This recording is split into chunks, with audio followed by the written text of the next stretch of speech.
Oke guys, eh, saya akan mempresentasikan proyek saya. Pertama kalian buka browser kalian, ketik seperti yang saya lakukan.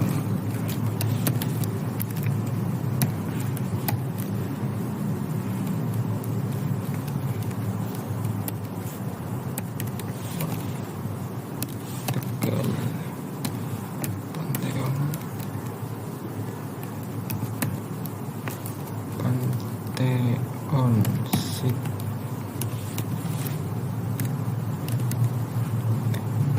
slash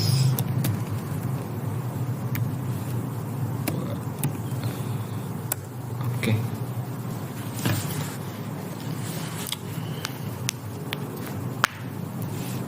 Baik, saya akan menjelaskan proyek saya. Proyek saya software engineer. Software engineer adalah penerapaan prinsip-prinsip keteknikan dalam pembuatan perangkat lunak. Ini adalah suatu pendekatan teknologi yang dilakukan secara sistematis, terstruktur, dan disiplin. Software engineer melibatkan sebagai aspek seperti analisis kebutuhan, desain pengguna, konstruksi, dan uji aplikasi. Itu software engineer. Dan materi saya tentang software engineer. Pertama, edukasi.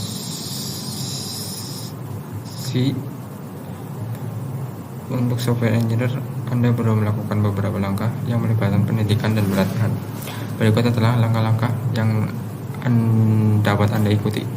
Pendidikan dasar. Pertama, Anda perlu memiliki pendidikan dasar yang baik. 2. Pelatihan dan kursus. Anda dapat menghubungi pelatihan dan kursus yang menawarkan pembelajaran software engineer. 3. Pelaksanaan praktikum. Melalui pelatihan praktikum, Anda akan mendapatkan pengalaman hands-on dalam bidang software engineer. 4. Mengeksplori bahasa pemrograman. Untuk menjadi software engineer, Anda perlu menguasai bahasa pemrograman yang umum digunakan seperti Python, Java, dan C++, dan lain-lain. 5. Mengikuti event dan komunitas. Anda dapat mengikuti event, workshop, komunitas yang menghubungkan software engineer. 6. Temukan pekerjaan praktik. Lakukan pekerjaan praktik. Anda dapat mendapatkan pengalaman berpikir kritis, analitik, dan komunikasi yang perlu diperlukan untuk berfungsi sebagai software engineer. Materi kedua, fungsi dan ciri software engineer. Fungsi dan ciri software engineer ada 10 macam. Pertama, perangkat penunjang hardware. Software melakukan tugas sebagai penunjang hardware seperti pengelolaan sumber daya komputer, mengendalikan perangkat tambahan seperti monitor, printer, dan perangkat penyimpanan. Bersifat open source, freeware, shareware, dan komersial. Software dapat dibagi menjadi berbagai jenis berdasarkan sifat hak cipta dan biaya yang diperlukan untuk menggunakannya. 3. Membutuhkan file installer. Software dapat memerlukan file installer untuk menghapus file yang diperlukan untuk menjalankan program seperti file penggunaan file data. Mengendalikan perangkat keras hardware seperti mengendalikan perangkat keras dengan menghubungkan sistem otomatis, menghandling perintah dan pengguna. 5. Menghubungkan perangkat lunak dengan sistem operasi. 6.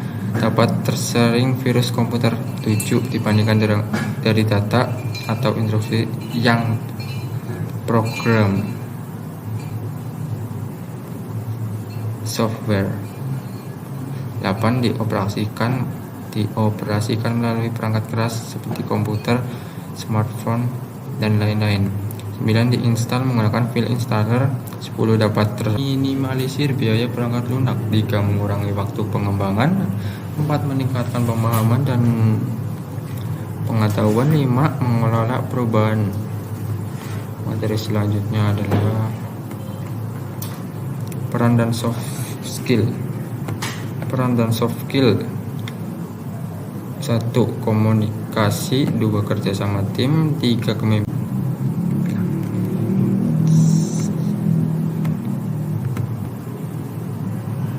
Oke, baik, saya lanjutkan ke materi ketiga. Jenis software. Jenis software yang dapat ditemukan pada komputer. Operasi sistem. 2. Program aplikasi. 3. Multi software, program bantu. 4. Perangkat lunak, pengembang, development software. 5. Perangkat lunak, jaringan, internet software. 6. Perangkat lunak, permainan, game software. 7. Perangkat lunak, desain grafis, graphic design software. 8. Perangkat lunak, multimedia. 9. Perangkat lunak, database. 10. Perangkat lunak, keamanan. Materi keempat, karir software engineer. Karir software engineer ada 8, yaitu software development. Software development adalah orang yang bertanggung jawab merancang, pengembangan, dan memelihara perangkat lunak. Software tester adalah orang yang bertanggung jawab untuk perangkat lunak dan memastikan bahwa perangkat lunak bersifat dengan baik. 3. Software arsitek adalah orang yang bertanggung jawab untuk merancang arsitektur perangkat lunak, memastikan bahwa perangkat lunak berfungsi dengan baik. 4. Project manager adalah bertanggung jawab untuk mengelola proyek pengembangan perangkat lunak. 5. Data scientist adalah orang yang bertanggung jawab menganalisa data dan mengembangkan model prediksi untuk membantu pengambilan keputusan. 6. Cyber security analysis adalah orang yang bertanggung jawab untuk melindungi sistem komputer dari serangan virus. 7. UI UX designer. 8. Development engineer. Materi kelima,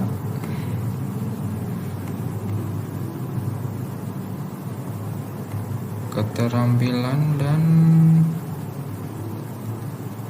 pengetahuan dapat meliputi 1. Pemrograman. 2. Desainer. 3. Pengelolaan proyek. 4. Penguji perangkat lunak.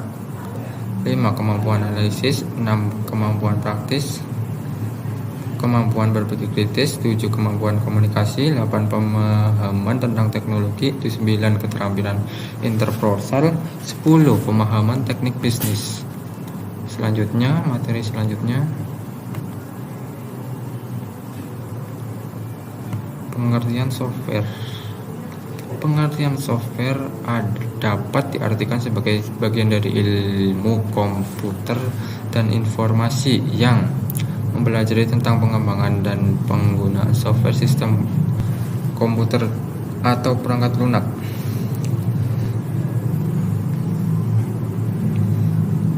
Berikut beberapa aspek pentingnya. 1. Pengoperasian. 2. Transisi. 3. Pemeliharaan. 4. Modularitas. 5. Keterampilan penggunaan. 6. Manfaat. 7. Metode. 4. Elemen. 9. Karir. 10. Pendidikan. Materi selanjutnya adalah pentingnya software engineer. Pentingnya software engineer meliputi meningkatkan kualitas dan keandalan. 2. 3. Kepemimpinan. 4. Empati. 5. Fleksibilitas kreatif. 6. Kesadaran emosional. Materi selanjutnya adalah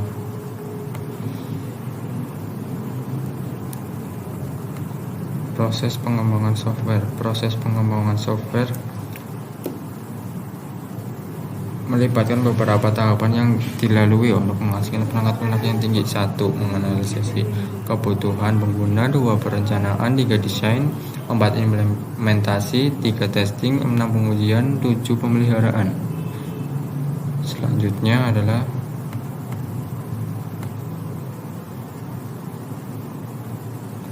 teknologi dan inovasi. Teknologi dan inovasi adalah meliputi 1. Peningkatan kesejahteraan sosial. 2. Pengembangan negara maju. 6. Pertumbuhan inklusif. 6. Pengembangan teknologi. 5. Pengembangan teknologi bioteknologi. 6. Pengembangan sumber daya manusia.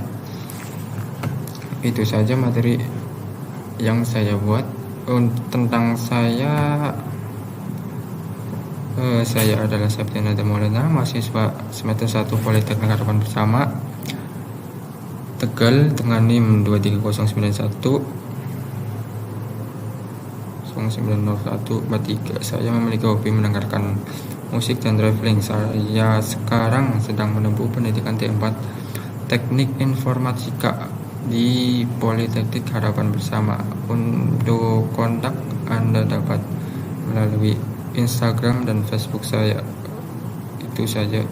Untuk kurang lebih itu saja. Untuk manual book dapat Anda klik ini manual booknya. Oke, baik, terima kasih. Itu saja presentasi proyek saya.